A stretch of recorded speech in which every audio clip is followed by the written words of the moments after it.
And hello, everyone. Welcome to the Pumpkin Coptercast, a good old podcast about video games. Today, I am joined with Squidly of Octosoft to talk about their Renaine. game.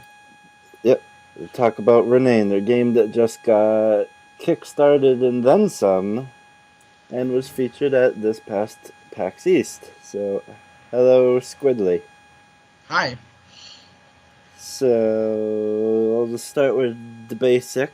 Uh, Within the company, who you are and what your role is. I am the programmer slash designer and I guess team leader in that sense too. Basically the big honcho who also programs the game. Oh, Yeah. so yeah, so if, yeah, what type of game would you describe Renaine as? I'd call it an adventure platformer with RPG elements. So kind of like uh, Mason actually uses one, which I think I agree with. It's kind of like Zelda 2, but with like a Super Mario World kind of control scheme. You know what I mean? That really, um, motion based movement. I don't know how to describe it exactly, but if you play Super Mario World, everything kind of flows together, Mm-hmm. and so that's the kind of thing we're trying to do. But also have a lot of that, world exploration, and it's not just running as fast as you can to get through different areas, right? It's not just like platforming. There's that exploration bit to it. Okay, that's good. So it's slightly similar to the question I just asked, but if we were at a convention right now and you needed to say a few brief words to a passerby to get them to try out the demo of your game at your booth, like what would be your particular pitch? I'd say because it actually changes. When I was at the convention, it kept changing. So, um, I like to say I'd go with that Mario meets Zelda route because that those two worlds kind of like speak to people. So I would say that. I would say it's Mario meets Zelda, a quick paced adventure platformer where the main mechanic is that you retry a lot. You die, you come back, and that's the loop of the game. Hmm. Which I guess I didn't mention when when you said what is Renaine. uh, but yeah, that is the main mechanic of the game is to whenever you die, you come back, and the world changes. But it's not like a roguelike. The whole game doesn't reset. You go from where you kind of left off, but the world's different. Okay.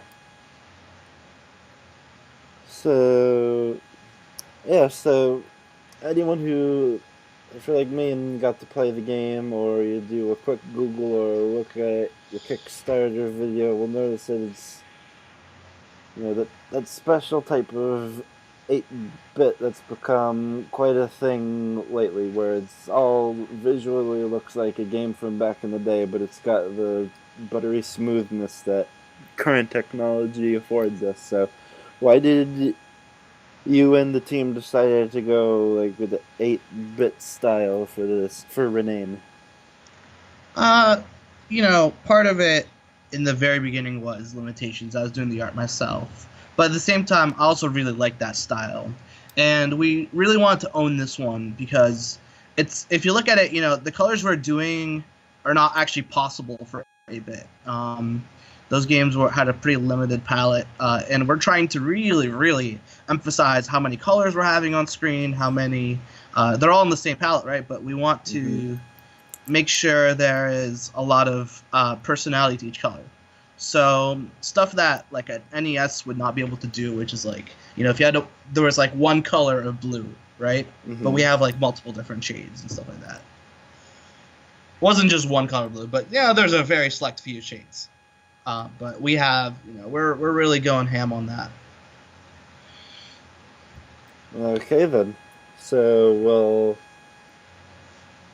I take it you're going to be using the variety of colors you have access to make everything pop in your specific way.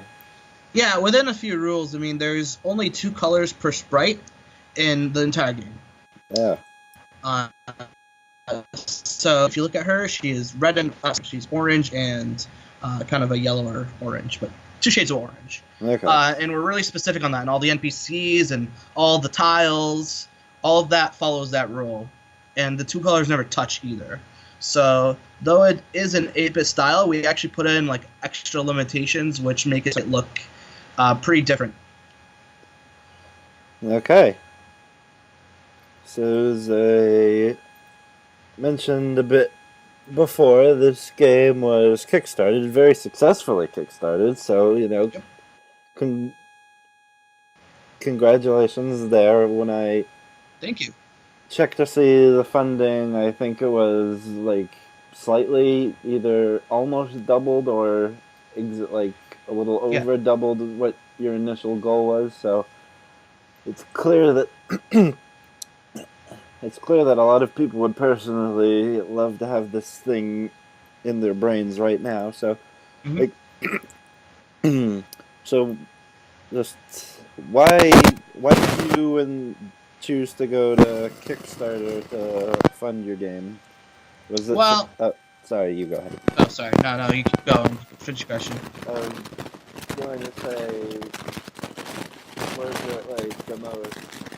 Was it the option that you were like, this is probably the more likely way that this is going to get funded, or did you decide like out of the choices you had, like why not this one? So the reason why we do Kickstarter is because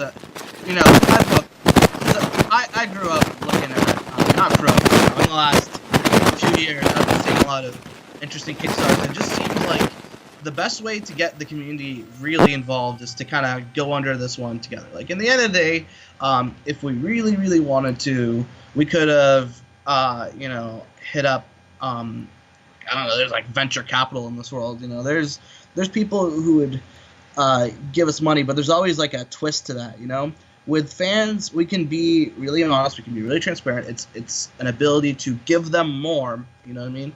And discover some new things. We meet a lot of people through Kickstarter and generate a lot of hype. But at the same time, we're also like, we obviously need the money too. So it's a way for the devs in the community to have this connection that just doesn't exist had we went to some guy in Silicon Valley and be like, hey, give us $5,000, which, Yeah.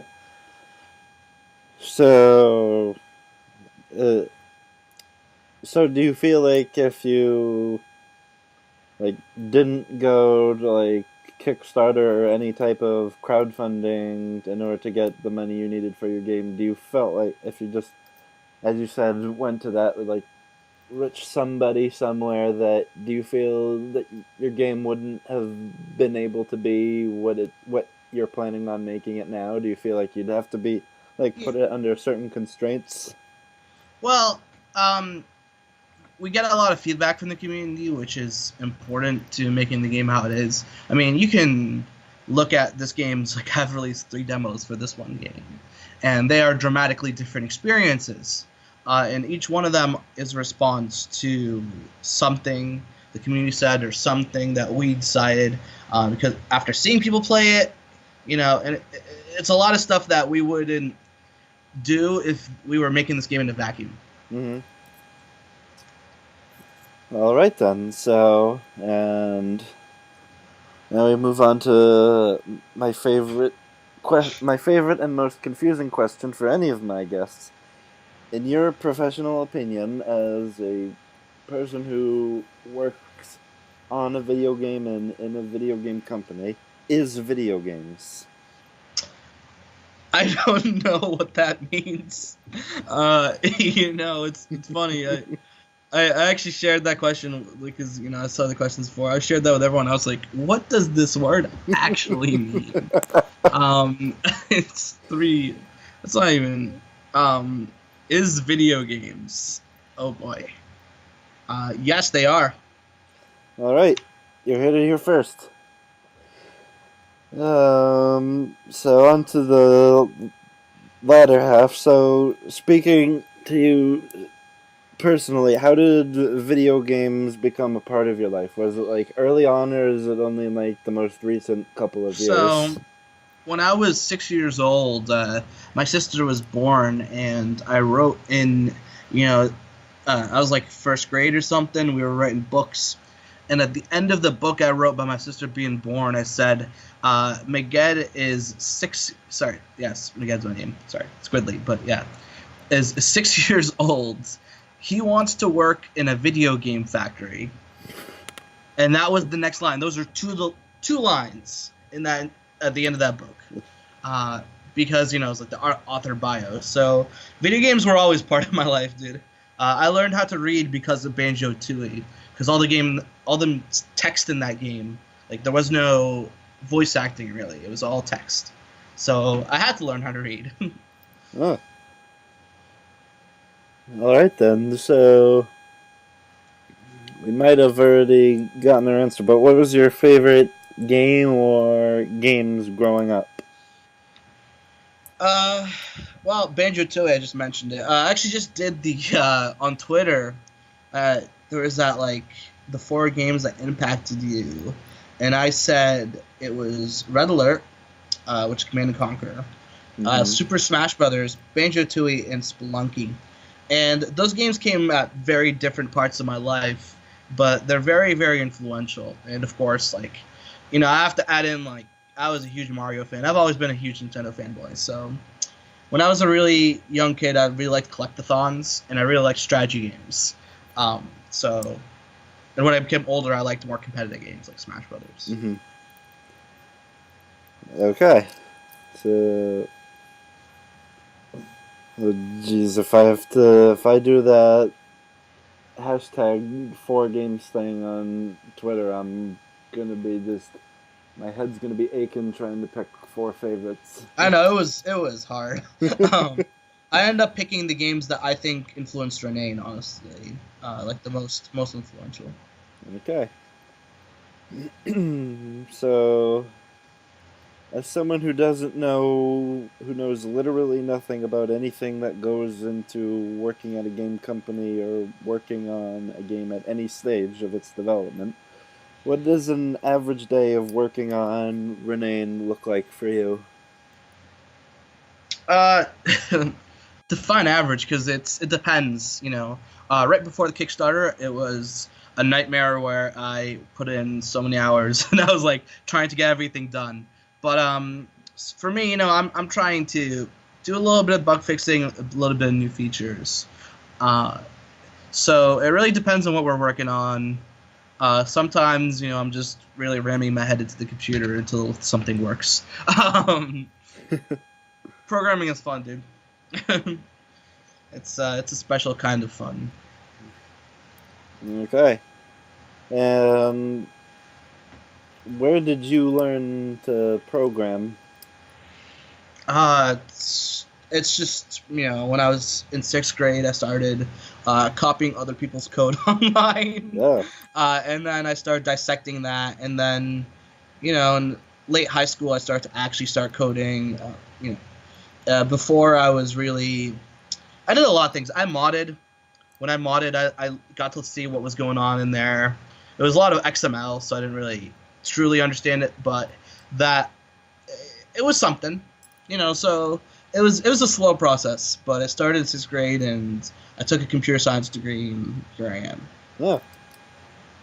Now I don't have to ask whether you went to a school of some kind to formally learn it. So, bonus answer. And so, like the last official question on our docket, like so, when I was walking around PAX wondering what I was actually going to play, because even after going to PAX East for like half a decade, it's still just like an ocean of things. Yeah. The first thing I noticed was this little guy who looked vaguely like a Snow White potato that Oh, jeez. One of the people at the booth, I believe, referred to as, hopefully I'm getting this right, Chompy, Yeah. who, if all goes well, my -7 viewers at home will be seeing on the screen as they're listening to this. So, at PAX, I noticed that Chompy was quite the face of the booth in terms that you had stickers of them and little buttons. We went a little overboard. So, you know, I know Chompy is not like the mascot for Renaine, but he is, I believe, a very noticeable part of it. At least that's one of the things I noticed the most when I was checking out the booth. So, how did this little Snow White potato come to be, a part of the game?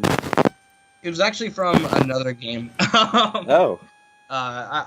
It was a little thing I was doing where all the art in that game was done entirely in white and black.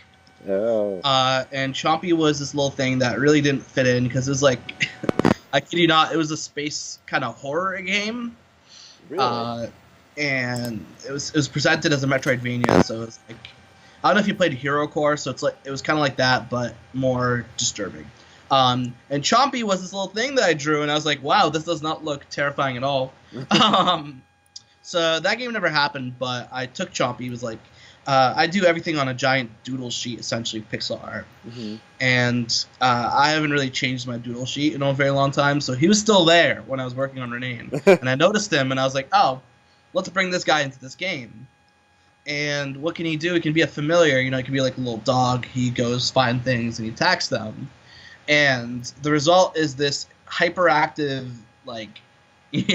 extremely aggressive little thing that also looks adorable. And the community loved him. Really, really loved him. And I think it was like the first, when we posted that GIF, it was like the first GIF that we ever had that actually did really, really well. And I was like, there's something going on here. And the community loved it. On the Discord, they said they loved it. So that's what we chose to do. We kind of took him. We went the full direction. People were asking for stuff like Chompy figures, Chompy plushes. So we decided, hey, let's just do it. We want to have something at this convention to kind of give out, and especially for like bigger backers, you can get the little figure. So we want to really, have a mascot. Every game needs their mascot, really. Every good game, at least. Yeah. So, I believe I also remember someone at the booth saying that, Chompy was, knowingly and purposefully kept just a little bit buggy in the game, but not game-breaking buggy, more like he just behaves very erratically type of buggy. Yeah. It was the first thing I tried to program, and I showed it to people. I was like, hey, what do you guys think of this? They're like, yeah, keep, it wasn't like, yeah, keep it, but people really liked it, so I was like, yeah, we'll keep it that way then. I don't have to fix nothing. I still do need to fix his pathfinding though, so he actually finds enemies better. But his erratic, what he does once he gets the enemy is gonna stay the same. And what he does is he goes completely ham. It seems to be the way to go in this day and age. Yeah, I mean, why fix something if it's not broken? You know what I mean? Yeah. Why fix something if it's broken in the best way? Yeah. So... You're right. It is broken, but we're keeping it broken. Yeah. And yeah, with that, it's a bit of a short interview, but sometimes a short interview is the best, since we got to the meat and potatoes of what Renaine is, how it's going to play, and why we should all, including me, look forward to playing it. Yeah. So, before we go, what things about Renaine do you want to plug, and what do you want people to know?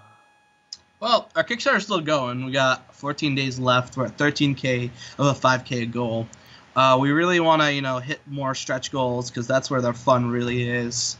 And we've been hitting them, so we're really excited for that. Like we just got Casey Lee Williams to, she's from Ruby, to do the music in one of the levels. So that's gonna be fun. And that's the kind of stuff that you go to Kickstarter for, really, because you wouldn't be able to do that otherwise. You know what I mean? Mm-hmm.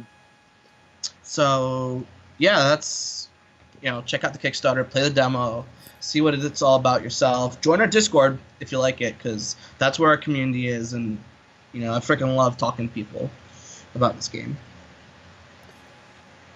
And all right, and that brings us to the for reals end of this particular interview. I would like to thank Squidly for joining me and informing me about Renaine, which is shaping up to be just a great old time. Mm-hmm. I saw that one of the stretch goals was switch part, and I'm like, I went from needing this to needing it now. So. Trust me, man, if I could finish this game tomorrow, I would, but, good games take time. Yep. It'll be worth the wait, I'm sure. Yeah.